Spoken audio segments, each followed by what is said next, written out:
Buenas tardes, mis amigos. Hace unos años tuve oportunidad de conversar con un amigo de Hungría quien me decía que su abuelo se llamaba Attila.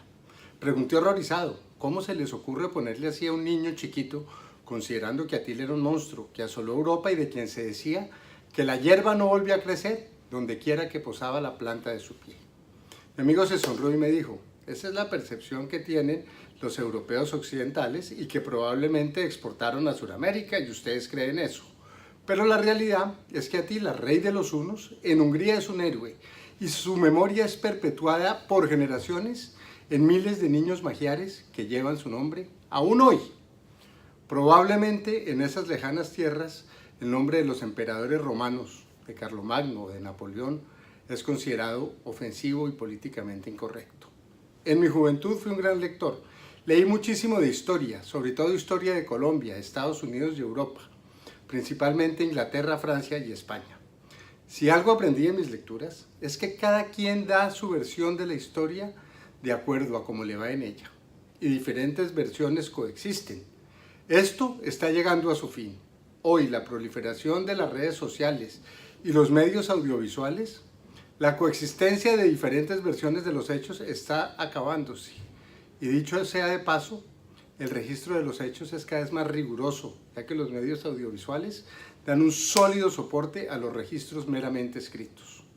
Por decir algo, nadie podrá disputar en el futuro la caída de las Torres Gemelas. Ahí está la película. La historia está sustentada en la versión escrita de los recuerdos del historiador, algo así como las actas que levantamos de las reuniones de los cuerpos colegiados.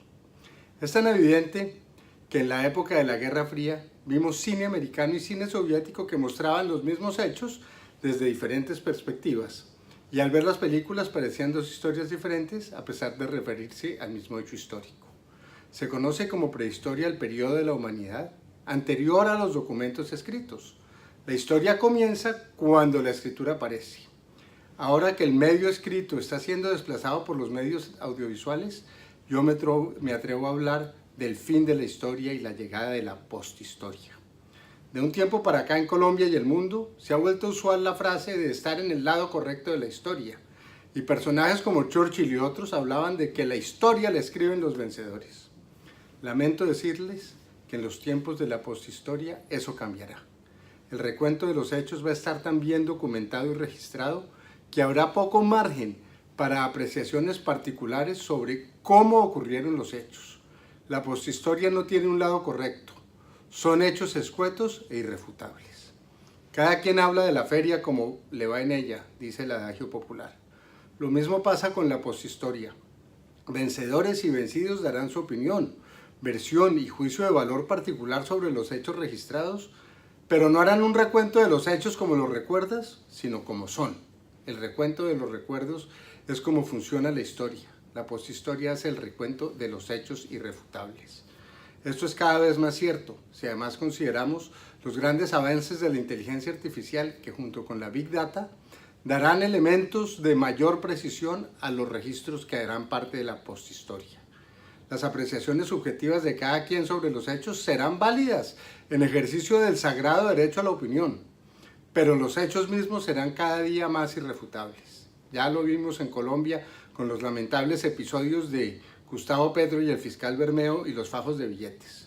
La función del historiador cambiará y será más la de un sociólogo o psicólogo que dará interpretaciones acerca de la motivación, causas y efectos de los sucesos registrados.